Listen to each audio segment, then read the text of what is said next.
Merci de rester en notre compagnie. Comme je vous l'avais annoncé, l'honorable député Amadou Ba est avec nous. Honorable député, bonsoir. Bonsoir.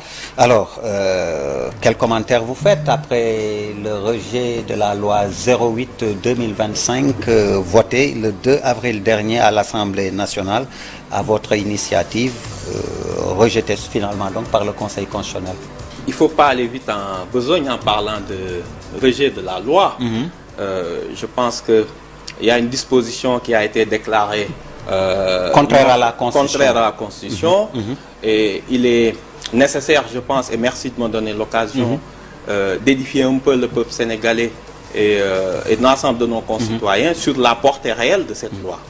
Vous savez, Pastef, dès le départ, avait dit que la seule limite à l'amnistie qu'on lui proposait alors était l'impunité par rapport au crime de sang. Je pense que ça a été la doctrine de Pastef.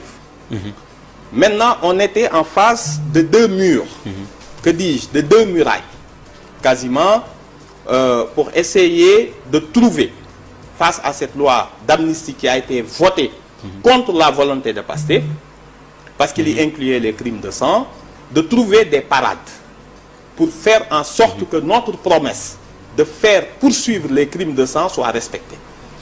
La première difficulté, et non des moindres, était d'ordre constitutionnel parce que c'est une jurisprudence du Conseil constitutionnel de 2005 par rapport à la loi Ezzan. Le Conseil avait déclaré, et je vais le lire, que le législateur avait un pouvoir illimité pour déterminer quelle catégorie d'infraction pouvait être couverte par une loi d'amnistie. Que absolument rien, ni dans la Constitution, ni dans nos engagements internationaux, n'interdisait ou ne limitait le pouvoir du législateur de choisir les infractions criminelles comme correctionnelles qu'il souhaitait amnistier. Donc on avait cette première difficulté à surmonter. L'autre difficulté, c'était d'abroger purement et simplement la loi. Mais il y avait le risque que tous les détenus retournent en prison, une désorganisation judiciaire, un coût non prévu par même la loi de finances. On avait ces deux écueils à surmonter. Et on a choisi une voie médiane, qui était d'interpréter pour exclure du champ de l'amnistie les assassinats, les meurtres, les crimes de torture, de traitement cruel et dégradant. Voilà ce qui était l'objectif de cette loi d'amnistie. Et le Conseil vient de nous donner raison en réalité. Comment ça? Oui, le Conseil a dit clairement, contrairement à sa jurisprudence de 2005, au considérant 31, il faut que les gens aillent lire ce considérant et sachent interpréter une décision du Conseil. Le Conseil dit, évidemment, je suis d'accord avec vous, que les crimes de sang, les assassinats, les meurtres, les tortures et les traitements cruels et dégradants ne peuvent être couverts par une loi d'amnistie. Je suis d'accord avec vous, c'est contraire à nos engagements internationaux. Ce qu'il a censuré, le Conseil, c'est de dire, maintenant, vous, dans votre loi, quand vous y incluez, quand vous dites, quand vous y excluez ceux qui manifestaient, ceux qui exerçaient une liberté démocratique, ou une liberté publique, là vous enfreignez la Constitution. C'est tout ce que le Conseil a dit. On lui a dit, mais nous sommes sur la même longueur d'onde, étant donné que dans l'article 1 de la loi, mais in fine, on avait nous-mêmes exclu du champ de l'amnistie, quand bien même ça se rapportait à des manifestations ou à des manifestants, le bénéfice de l'amnistie. Donc le Conseil nous donne entièrement raison ce soir. La petite censure, ça concerne ce soi-disant qu'on n'a jamais dit, exclusion du bénéfice, ou bien cette inclusion du bénéfice de l'amnistie, les manifestants ou ceux qui exerçaient une liberté publique ou démocratique. Donc voilà ce que dit le Conseil constitutionnel. Je ne comprends pas d'ailleurs l'agitation de certains à aller désinformer et dire au public que la loi d'amnistie a été censurée. C'est pas vrai. Le Conseil a réaffirmé ce que Pastef avait dit, et le but poursuivi par la loi d'interprétation, c'est que les crimes de sang ne peuvent être couverts par l'amnistie. Et la conséquence immédiate, c'est que dès la promulgation de cette loi d'amnistie, dès sa parution au journal officiel, toutes les victimes, les parents des victimes de ceux qui ont des personnes qui sont tuées, assassinées, les victimes qui sont qui ont subi des traitements inhumains et dégradants. Les victimes de torture peuvent saisir les tribunaux, les juridictions, pour faire valoir leurs droits. Alors, selon le constitutionnaliste Mounir Sy, je viens de lire son poste, Amadouba, la loi a été bel et bien rejetée. Et il explique même que le Conseil constitutionnel a brandi le principe d'intelligibilité et le principe de la non-rétroactivité des lois pénales plus sévères pour rejeter la loi. Absolument pas.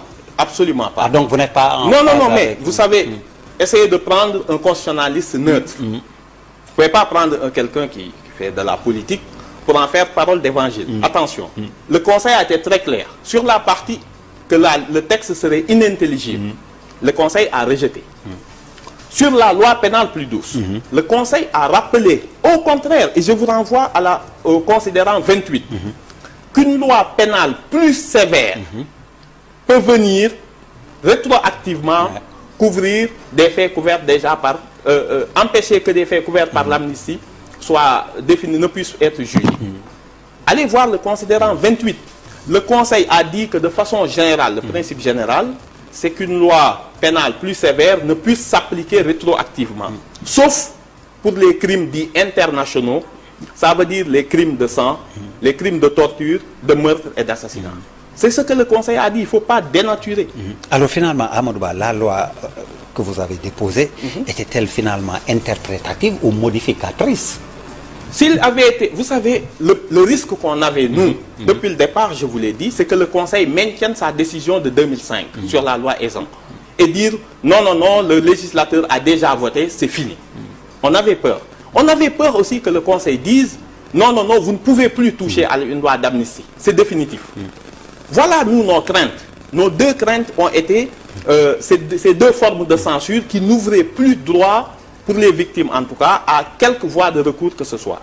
Aujourd'hui, le Conseil dit de façon claire, et je comprends encore une fois pas toute cette polémique autour, a été très clair dans son considérant 31, les crimes de sang sont exclus par nature, eu égard à nos engagements internationaux, de toute forme d'amnistie.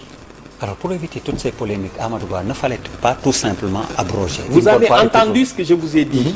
L'abrogation avait deux... Purement et simplement, et on passe à autre chose ou à une nouvelle loi. L'abrogation avait deux conséquences fâcheuses. La première, c'est de remettre tout le monde en prison. Est-ce que c'était possible et ou souhaitable? Est-ce que vous pensez que tout le monde, tout ce qui était en prison avant la loi d'amnistie, allait retourner en détention? On allait sortir des criminels de droit commun pour y faire retourner les manifestants. Ce n'était pas possible. L'autre écueil, c'est que je vous dis, l'abrogation n'a d'effet que pour l'avenir. Elle ne rétroagit pas.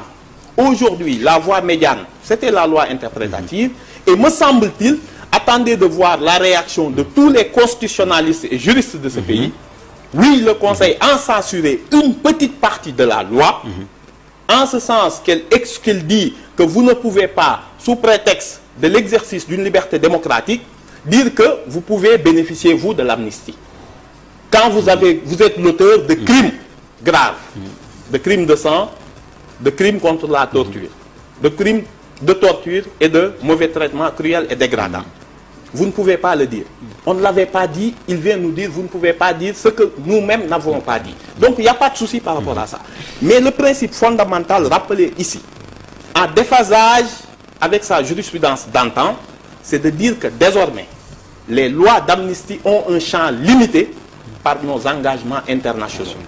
Donc, le considérant 31 est très clair, et dès la promulgation, l'apparition de cette décision au Conseil au journal officiel, vous pouvez être sûr que toutes les victimes, l'objectif que recherchait cette loi va être réalisé, parce que toutes les victimes vont brandir ce considérant 31, se présenter devant le procureur, les procureurs des différentes juridictions de ce pays, pour faire valoir leurs droits. Alors l'autre gros titre de l'actualité, vous êtes à l'Assemblée nationale, député, je le rappelle, 5 anciens ministres de l'ancien régime pourraient être traduits devant la Haute Cour de justice. Il y a eu donc une réunion de la commission des présidents.